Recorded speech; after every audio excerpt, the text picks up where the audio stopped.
Why, hello there, I'm Professor Joel, and welcome to another episode of Planet Scooby Reviews. Today we are covering To All the Ghouls I've Loved Before, and this is episode 1 of the 13 Ghosts of Scooby-Doo, and it originally aired on September 7th, 1985, although some other sources say September 1st, 1985. I'm gonna go with the 7th. Just because. It just makes a little more sense to me.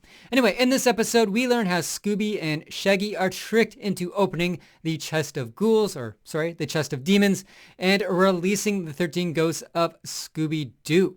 And we also are introduced to Vincent Van Ghoul, who's voiced by the always amazing Vincent Price, as well as Flim-Flam, who's like this clever street child who seems to be based off Short Round in the film Indiana Jones and the Temple of Doom. On top of this, we have Scrappy, Shaggy, and Daphne returning. And finally, we get two ghosts named Bogel and Weerd, who are two bumbling and incompetent ghosts that appear in not every episode, but most of them.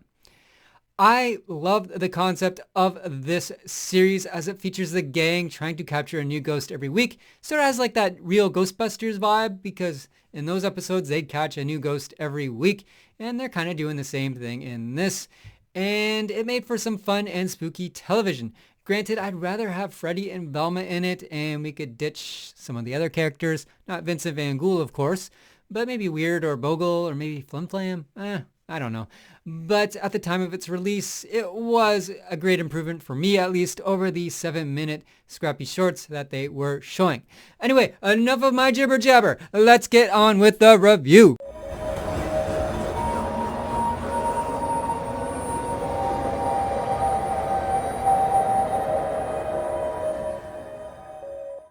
The episode begins with Vincent Van Ghoul in his creepy castle library looking into a crystal ball. Within it, he predicts the unlocking of the chest of demons and the 13 ghosts of Scooby-Doo being released. Once upon a midnight dreaming, I woke up to a ghostly screaming, so I gazed into the crystal ball to see what was new. And what I watched was truly shocking. The demon chest, it was unlocking the 13 ghosts of Scooby-Doo. We then cut to the Himalayan mountains, where in some mountain ruins we discover Bogel and Weerd being stirred awake by a rumbling chest of demons. It's the 13 ghosts inside the chest. They sound mad, Weerd. What do they want? They want out of there, and we're gonna help them. Oh, those are the meanest ghosts on earth. They hate us. But once we set them free, they'll love us. It can only be opened by the living, which we are not. That signal means that living ones are coming this way. They will open the chest. These living ones are among the stupidest on Earth. Meanwhile, aboard the Mystery Flying Machine, which is an airplane, Shaggy, Scooby, and Scrappy and Daphne are on their way to Hawaii for vacation. Here we are, Honolulu, Hawaii. That's not sand, it's snow. Himalaya, Honolulu, what's the difference? When Daphne realizes that something is wrong. Outside the windows, she sees snow, and checking the map, she realizes they have a chart for the Himalayas, not Honolulu. And as such, they are 7,000 miles away from their destination. Weerd uses a bit of his ghostly magic to drain the fuel from the gas tank, causing the plane engines to stop. Gliding downward at a fast pace, Daphne tries her best to land the plane. We then zip to the town of Slovenia, where the con artist Flim-Flam is being run out of town. The mayor thinks Flim-Flam is nothing but a troublemaker, as Flim-Flam has been selling lots of luck joy juice, which is a cure that removes all curses, jinxes, and evil hexes. Hey, he's getting away! Stop him! You can leave town, you little con artist. You've caused nothing but trouble since you arrived in Ursylvania. That's right, Mayor. This town's got trouble with a capital T, and that rhymes with B, and that stands for bad luck. Lots of luck removes all unwanted curses, jinxes, and evil spells.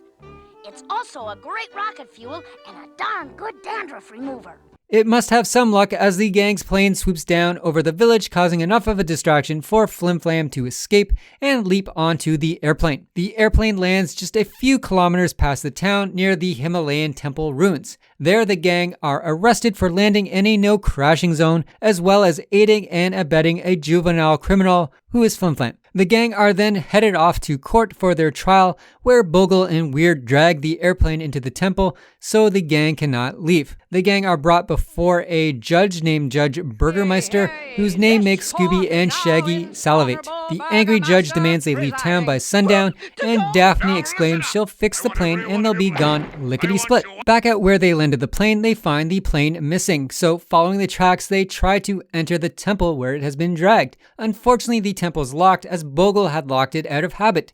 Hey, what happened to our plane? It was here a little while ago. Check this out, guys.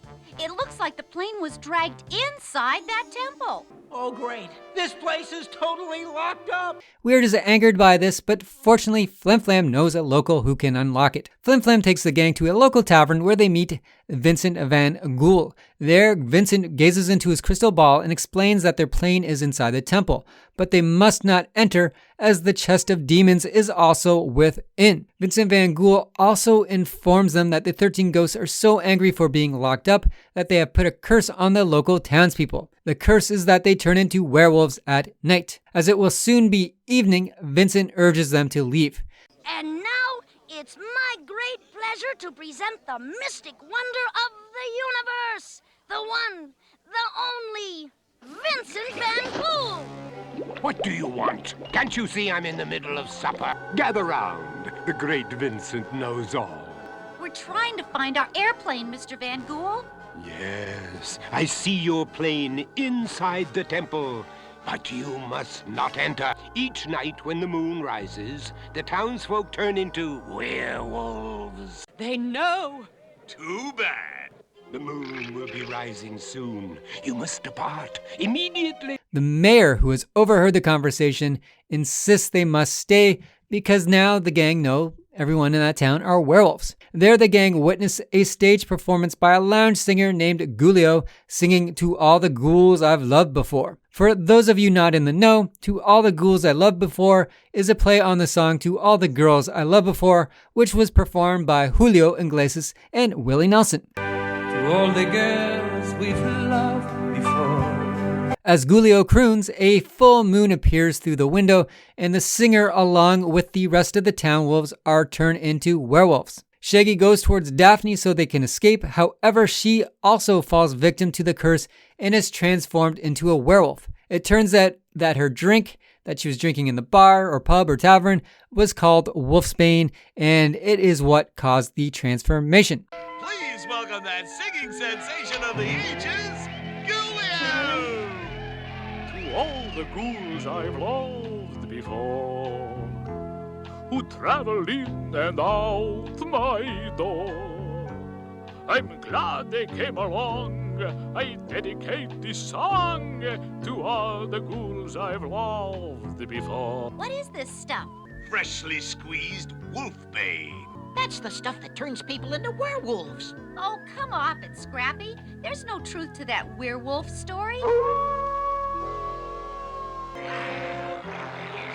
Like they're all werewolves.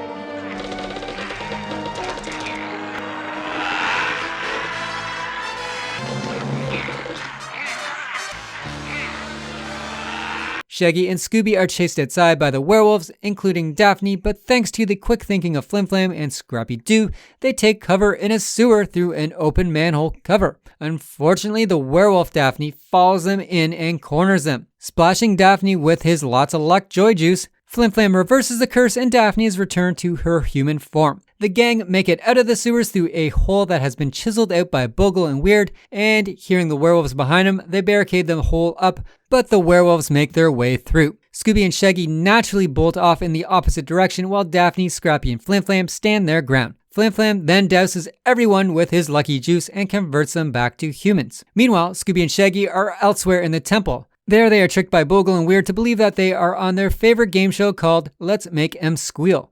It's a brand new car!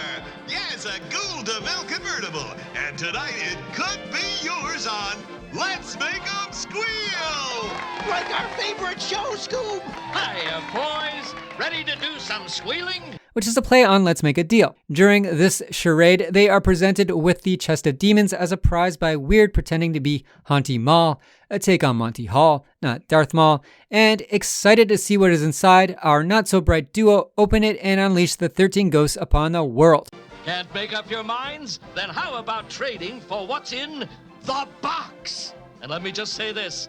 There's something inside this box that's so amazing, so incredible, so astounding, it will take your breath away. How's the box? We'll be right back with their big decision after this message. We're back, and now it's the moment of truth, boys. Will you be trading for the plane, the house, or for what's in the box? We'll take the box! Oh, I hope we're not too late.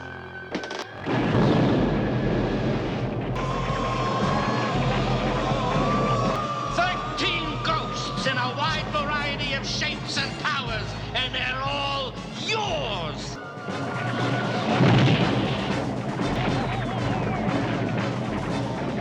Here go the 13 foulest specters and ghouls on Earth, and they'll haunt the world until they're returned to the chest. This is not a joking matter. Those ghosts can only be recaptured by the ones who set them free, namely you. Zoink! Vincent Van Ghoul then shows up and explains that since they released the most heinous demons upon the world, they must return each of them to the chest. Vincent gives Daphne a crystal ball so they can communicate with one another. Flim-Flam gets the plane repaired by dumping his lucky joy juice into the gas tank, and the gang fly off, not realizing that Bogel and Weerd are hitchhiking on the tail of the plane.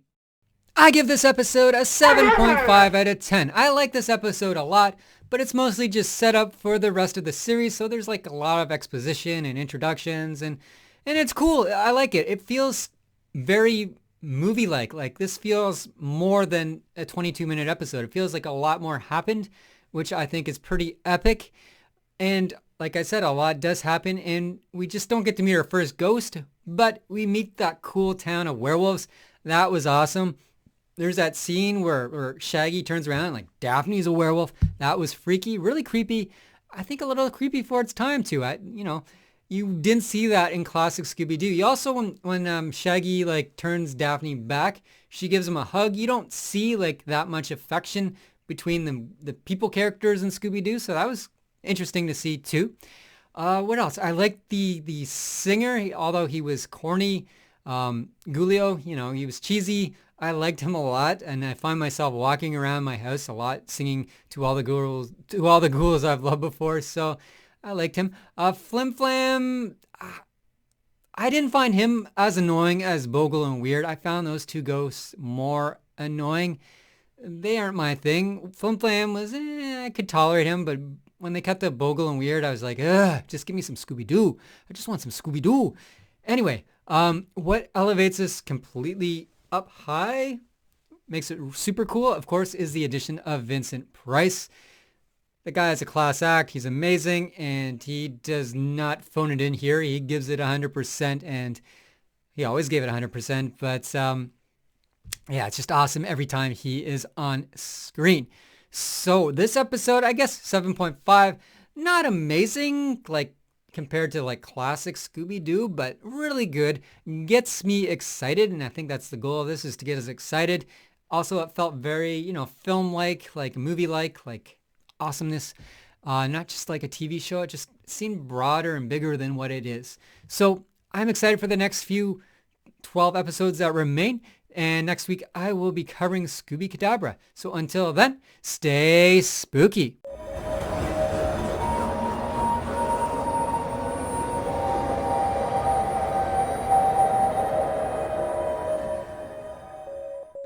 To all the ghouls I've loved before.